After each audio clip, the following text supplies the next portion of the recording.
Welcome students. आज हम लोग मानव हृदय की संरचना के बारे में पढ़ेंगे, है ना। तो ये जो चित्र दिख रहा है वो मानव हृदय की संरचना है और हमारे शरीर में पूरे रक्त का जो संचरण है इसी के माध्यम से होता है ना। हमारा ये परिवहन तंत्र या परिसंचरण तंत्र कहलाता है। तो एक दिन में लगभग 4.7 से 5.5 लीटर ब्लड अर्थात 7,000 लीटर ब्लड एक दिन में हमारे शरीर में हृदय से पंप होता है। हृदय जो है मांसपेशियों का बना एक अंग है जो हमारे शरीर में ब्लड पंप करने का कार्य करता है। और ये जो हृदय होता है ये हमारी छाती में फेफड़ों के बीच, है ना, दोनों मतलब जो फेफड़ा होता है उसके बीच में बाईं ओर, हल्का सा बाईं ओर स्थित होता है।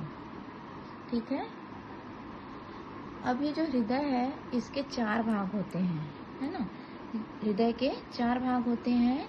एक पहला जो होता है वो दायां आलिंद कहलाता है, दूसरा दायां नीलय, तीसरा बायां आलिंद और बायां नीलय। ठीक है। तो 4 चैम्बर्स होते हैं हृदय के। दायां आलिंद जो है वो शरीर से अशुद्ध रक्त प्राप्त करता है। ये जो दायां आलिंद है वो हमारे शरीर से अशुद्ध रक्त प्राप्त करता है।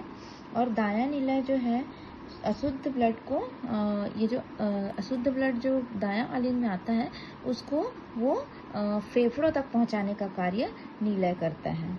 फिर बायां आलिंद जो होता है ना, लंग्स से शुद्ध रक्त को मतलब जो शुद्ध रक्त है वो हमारे बाएं आलिंद में शिराओं के माध्यम से आता है ना।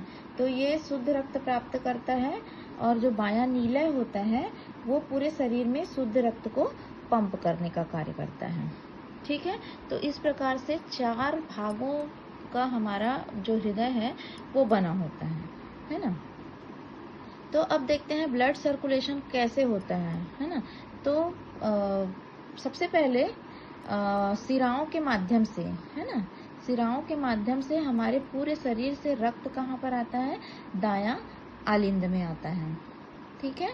दाएं आलिंद में आने के बाद रक्त जो है दाएं नीलय में पहुंचता है ना।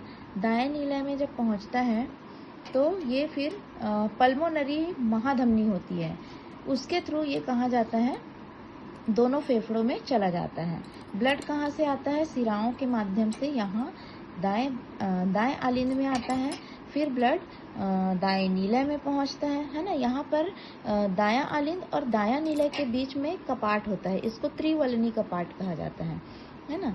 फिर रक्त जो है वो पल्मोनरी महाधमनी के द्वारा दोनों फेफड़ों में, है ना, चला जाता है। वहाँ पर ब्लड क्या होता है, ऑक्सीजन युक्त होता है ना। चूंकि फेफड़ा में जाता है वहाँ पे ऑक्सीजन होता है तो वहाँ पर ब्लड जो है ऑक्सीजन के साथ मिल जाता है और ब्लड ऑक्सीजन युक्त हो जाता है।